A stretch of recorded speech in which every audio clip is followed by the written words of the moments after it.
concept of retirement planning is so systematically scrutinized just because I have to work until I'm 60. Yeah. Like I don't get to enjoy that much. Like by that time I'm old, and my health may not be the best, and there's a whole lot of other factors. And when I'm having consultations with clients, I make sure they think about these things, because a lot of people really, really truly don't think about the details that give them a happy retirement when they don't think about all the other things that pretty much can knock off the goal of retirement. But with 401ks, again, for you got to pay that 10% penalty, you got to pay state taxes, and you're gonna have to pay the federal taxes. Now, if you took a loan, then obviously you don't have the penalty, but yes, you have to take out more than what you actually need. So if you needed $2,000, you're probably going to take out $2,700 or $3,000 just to make sure that you got enough of what you needed to borrow. Thank you for explaining that, because that was my next question, was to ask you to explain taking out or borrowing against your 401k. Now, personally, I don't think it's a great idea to borrow against your 401k, because it just doesn't make sense. Like, you're going to pay interest back on something that you had already put in. It's too much. I think it's too much. But here's the thing: when you take a loan, they're not quote unquote taking the money out of the account. You're getting a loan from the guardian of the account, okay? Which is why you have to pay it back. Like you have to pay it back. And I say that in the sense of saying, like, if you were to take a loan and then you leave your job, you have, I think, 60 days to pay the total balance back.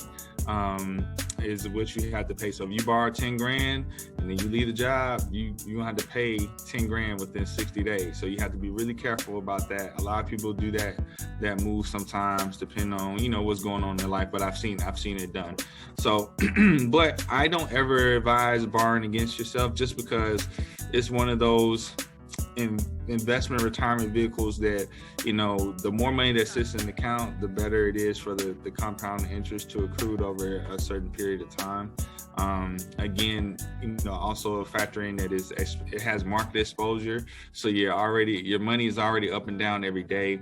On top of the fact that the taxes are the biggest thing that people overlook, and the picture that I paint for them is that it's a deferred tax plan. So even if you got $1 million, you don't have that $1 million. You and the government have that. You and Uncle Sam have that $1 million together. But the messed up part is that Uncle Sam decides on how much you get. Okay, they get to determine how much you get because they can change the tax laws at any given time. So even if you had $1 million, by the time you turn 59 and a half and you want to retire, you have to factor in that you're in a higher tax bracket. You don't have as many deductions on your write-offs. And, easily federal taxation, you're talking about 25% federal tax.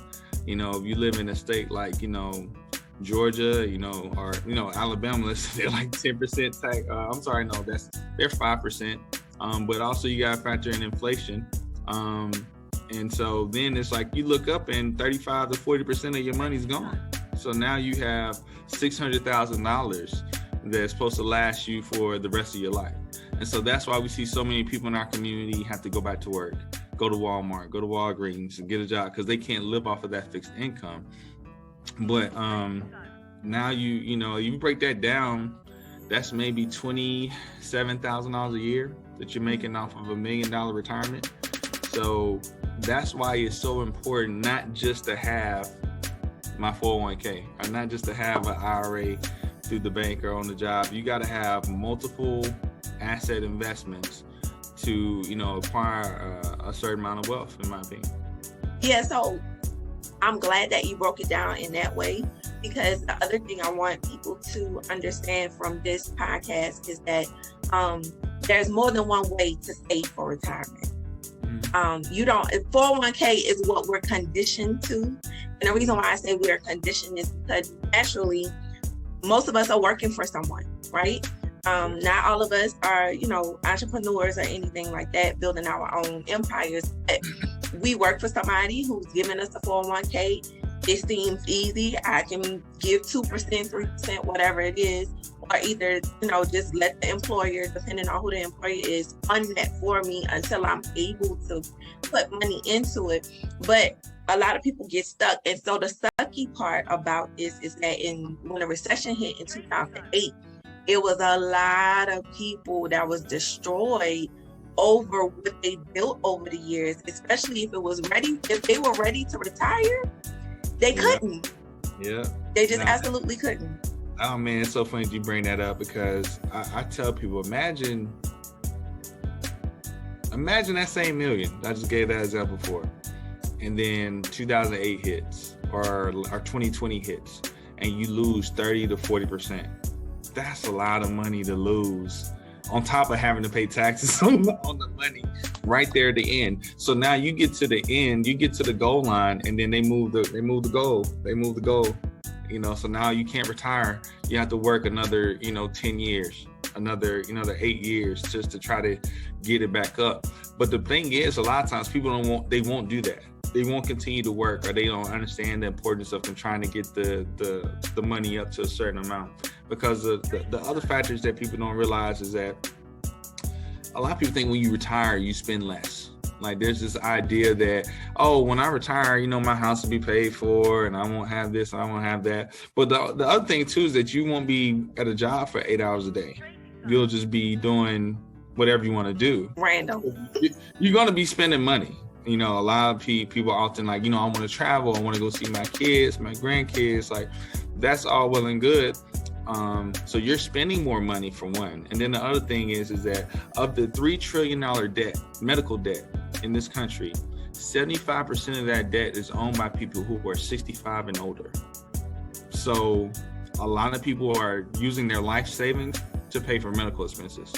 And so that's how that gets depleted very quickly. Even if you have to go into some type of assisted living or home, that's easily anywhere between $42,000 to $80,000 a year spent on that. And so if your retirement is only $400,000, how long is that going to last? It's not going to last very long. So that's why it's like, I've seen people who thought they had enough, and then slowly that account depleted, and then 6-7 years later they're calling like, oh, what can I do? I'm gonna have to get the job. And it's like it's truly breaks my heart to see my seniors, my elders having to go back to work, not being able to afford the simple things in life.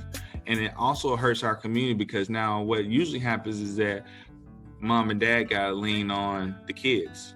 And so now that becomes the kids' responsibilities, and they have their own family. And you see how this is a trickle-down effect? Because now the income from what would be my home has to go towards helping my dad with, health expenses or something like that, which take away from, oh, I was supposed to be saving, I was supposed to be investing, but I can't because I have this new expense. And so, people don't look at, when you turn 45 to 50, you need to start looking at long-term care planning. Long-term care allows you to put away money, and it pays you a certain income every month to help take care of your medical expenses when you get older. That's a very vital, important part of having a financial plan. And, I keep stressing the plan part, and we're talking about planning for a reason, because oftentimes as being a financial consultant, I meet people and they say, oh, what should I be investing in? And I just I'll take a deep breath and I say, well, what's your financial plan say you should be investing in? And then they just say, well, I don't really have a financial plan. I'm just doing some investments. I was like, well, that's the problem right there. If you're just aimlessly doing, oh, I'm doing stocks over here, I'm buying crypto, I'm doing, I got these properties over here. But I'm like, well, how is it working together in a plan to accomplish the goal?